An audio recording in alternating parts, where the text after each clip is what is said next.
Our journey today takes us to county number 37, Kakamega County in Mumia Sub-County. A drive of 33 kilometers from Kakamega town leads us to Eshembeho, where Nabongo Cultural Center is located. Nabongo Cultural Center is in no doubt one of the vibrant community hubs in Western Kenya that depict the deep-rooted culture of the Wanga people.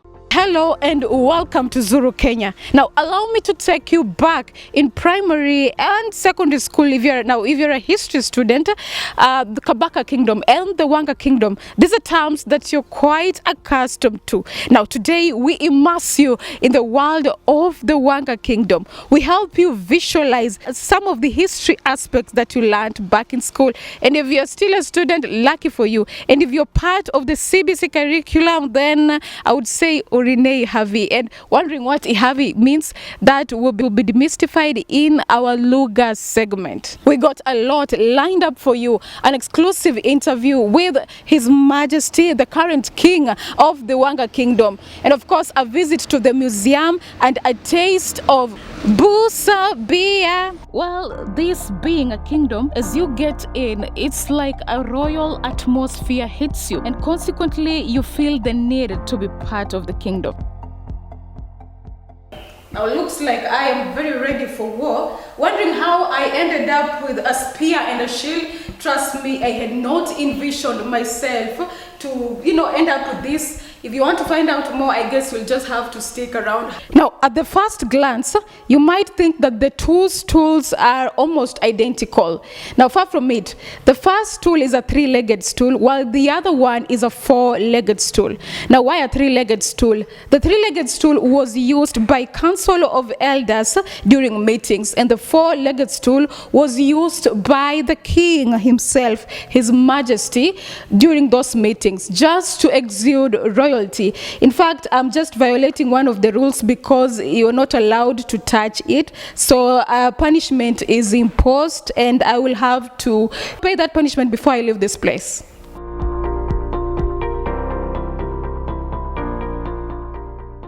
When you talk about fun, I don't know why for some reason it's just not associated with the ancient times. I think we got that wrong because these guys had what we call real fun. So as I'm speaking to you, we do have a chess. Let's just call it an unrefined version of a chess game that was played by elders. And well, ladies were exempted from this. No. So a winner was either awarded a goat or a wife.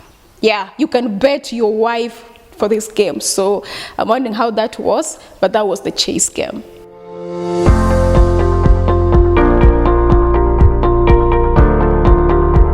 Just an overview of activities that elders used to engage in the ancient times.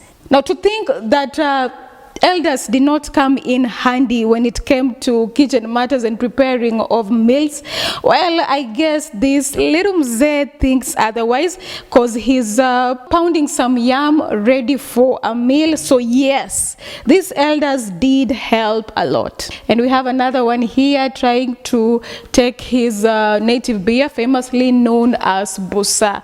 Now, in the Wanga Kingdom, as you can see, it was considered grossly inappropriate for a lady to prepare a meal while seated on a chair. And there's a certain posture that you would take as a lady to sit respectfully when preparing a meal. Unlike what is happening as we speak, because some of us prepare meals with phones on our hands, and it's not really a way of exuding respect. Don't get me wrong.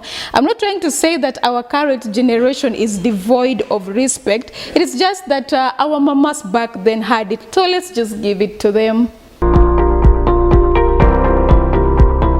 Now, simply put, this was the social media of back then. It was the means of communication that people used to communicate during the ancient times.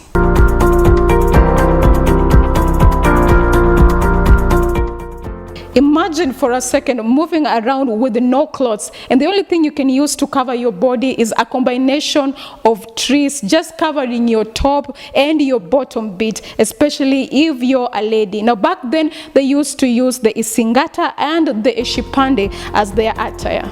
Yes, neingavo ya hoeva, neingavo. Now that is the ingavo. Ingavo is the shield. It's known as ingavo in Wanga. It was used, of course, for protection during the war. And just so you know that ladies were exempted from the wars. And of course, we do have the spear and the bow. Wondering what is happening now. This was a costume used by the council of elders, and ladies were not allowed in the meetings, not to talk of putting them on. Now, customarily, this hut is used as a conference hall because it was the house of the king, Nabongo Mumia. And the tree over there, it is, I'm told it's over 100 years. Yes, I said it, over 100 years. Well, I can only imagine. Everybody come and drink my Busa beer. Exactly. Now allow me to take this short little break. When we come back, we will have a chit chat with the current king, Peter Mumia II, His Majesty. Later we'll have our segment, which happens to be my favorite. We'll have a taste of Busa. Don't even think of touching that dial. We'll be right back with more.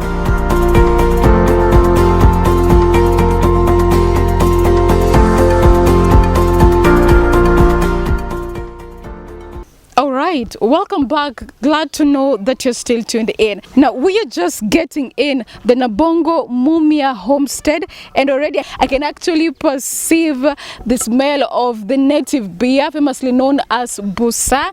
I had to get a green light from somebody before I proceed, or just got a welcome to one of the huts. Come with me. Now, owing to my kiherehere, I joined the Busa taking process with no invite. Na nikuuliza kidogo, mwanamke anaruhusiwa kukunywa na nyinyi ama mimi niko hapa kimakosa? Wewe uko hapa kwa makosa, kwa maana wewe unaona utamaduni vile wase wanaendesha.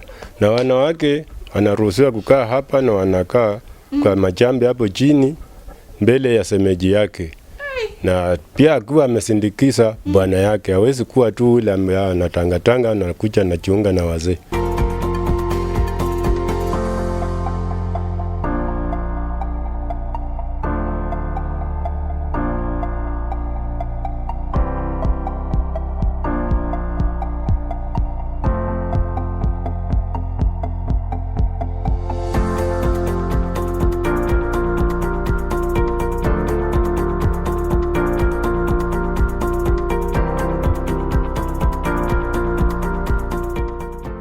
What makes this hut distinct is that, of course, this is the hut that belonged to the grandmother, and it is just adjacent to the gate. Why so? Because when somebody comes in, you had to get a nod from the grandmother to give you a go-ahead and visit whoever you want to. Thank you for always joining us. Now at Zuru Kenya, we not only showcase the diverse and breathtaking beauty of Kenya, but we also help you trace back your roots. I've been your host, Faith Shikanga. Do enjoy the rest of your viewing.